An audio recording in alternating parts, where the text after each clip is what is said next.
Jai Shri Krishna to all of you. Today I am discussing the advantages of mixed solvency concept. There are two parameters in mixed solvency concept. Number one parameter is each and everything present on the earth has got solubilizing power. And in this concept, each and everything is a solubilizer, whether it is gas, liquid or solid. And of course, each solubilizer is having good solubilizing power for some solutes and bad solubilizing power for other solutes. Second parameter of mixed solvency concept is this: if you make a concentrated solution, suppose aqueous concentrated solution using smaller concentrations of different solubilizers, giving rise to a concentrated solution, of course, this solution may increase the solubility of several water insoluble drugs. Okay, now so here I am going to give the example of this second parameter, particularly that if you mix the solubilizers in a small concentration, you can achieve additive effect, additive solvent character or synergistic solvent character by this. So firstly, I would like to give example of ibuprofen. I have used ibuprofen as, of course, a model, you may say model water insoluble drug. Its solubility have been determined in different aqueous systems. Number one is distilled water. Here the solubility obtained was 0.028% weight by volume. From the point of view of students, I am giving the explanation how can the student obtain the solubility.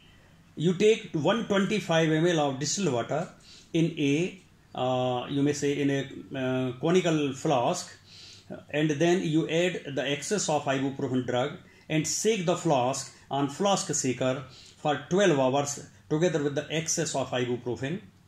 After 12 hours shaking, suppose you are getting a suspension, then it is okay. If you get a solution, again you add excess of drug, and again for next 12 hours you will have to shake the volumetric flask, conical flask. Okay, now suppose after 12 hours shaking, you are having a suspension of ibuprofen in water. This means your solution has been saturated, and there are chances that your solution might have been super saturated because of excess of shaking. So again, now means for next 12 hours you will have to keep it at in undisturbed condition without shaking. Okay, then after this 12 hours undisturbed condition when you have kept, now you have to filter this solution. So you will have a clear filtrate which is saturated solution of ibuprofen in water. Now from this you will take 100 ml of saturated solution in a conical flask. Another conical flask, you will add few drops of phenolphthalein and titrate with 0.1 molar NaOH solution. So from this, the consumed NaOH volume, from this you can calculate the quantity of ibuprofen present in your 100 ml of the saturated solution. So it comes to 0.028 gram. Means 100 ml of the saturated solution contains 0.028 gram. This means the solubility of ibuprofen in distilled water at room temperature is 0.028% weight by volume. Okay, now we are preparing the solvent, you may say the solutions containing different solubilizers, single solubilizers, of course. Number two, for example, here 40% weight by volume Pg400, which is liquid at room temperature. So it is denoted as FH400. F means 4, H means 100. So Pg400 FH, it will be denoted. Okay, so here in this solution, the solubility achieved was 0.593% weight by volume. So how this solubility was achieved?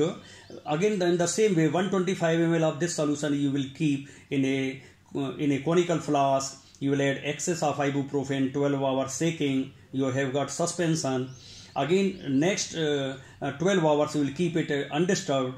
Then you will filter it out. From that you will take 100 ml of the solution in another conical flask. Few drops of phenolphthalein will be added, and it will be titrated with 0.1 normal NaOH solution. Suppose it consumes X ml of NaOH solution. Now you have to carry out a blend determination. So for blend determination, another conical flask, 100 ml of the solution, this blend solution, not that of drug. Blend solution only 100 ml. Few drops of phenolphthalein, NaOH titration. Suppose 1 ml of NaOH solution is required for color change from colorless to pink color. This means 1 ml has been consumed by 100 ml of the blend itself. So 1 ml will be subtracted from X. So X minus 1 ml of NaOH solution have been consumed by the drug ibuprofen. So in this way, this quantity comes to be 0.593 gram. So in this way, the solubility determination is done like this. Similarly, the solubility achieved for number 3, 40% weight by volume sodium citrate solution, it was 0.531% weight by volume, and on the other remaining solubilities you are seeing in PG 300, glycerin 4000, 6000, PG, urea, propylene glycol, 40% weight by volume solutions. Now coming to now we are going to prepare the blends containing these solubilizers 10% in particular one say solution. For example, number 1 blend is GL PG ST UR. So 10% of these were employed in one blend. So one blend contains 10% of these 4 solubilizers: glycerin, propylene glycols, PG 6000 and urea. In the solution, when the solubility was checked by titrimetric method, it was found 0.526% weight by volume. Okay. Another term I have used is expected solubility, which is 0.427%. So what is this expected solubility? For it, now explanation is there here. Solubility in 40% weight by volume solution in glycerin, of course, is 0.282. We have seen it. So 1/4 of this is 0.070, means since in our blend we have employed 10% of glycerin, so we are expecting nearly 1/4 of the solubility which was there in 40% weight by volume glycerin solution in water. Expecting, it is not exact method. Similarly, 40% weight by volume propylene glycol solubility of ibuprofen is 0.469%. So 1/4 of this is 0.117. 40% weight by volume PG 6000 solubility was 0.359. So 1/4 of this is 0.090. Similarly, 40% weight by volume urea solution, and the solubility was 0.599. 1/4 of this is 0.150. So total of all these 4, 1/4 is 0.427% weight by volume. So this means we expect this solubility. Of course, it is not a exact method, but we expect this solubility might be there. So okay, whatever the solubility is coming, that is we are seeing 0.526%. And this expected solubility is 0.427%. They are nearly same. So here what we are getting, we are having additive solvent character. Okay. Now number 2, blend number 2. Now see here blend number 2.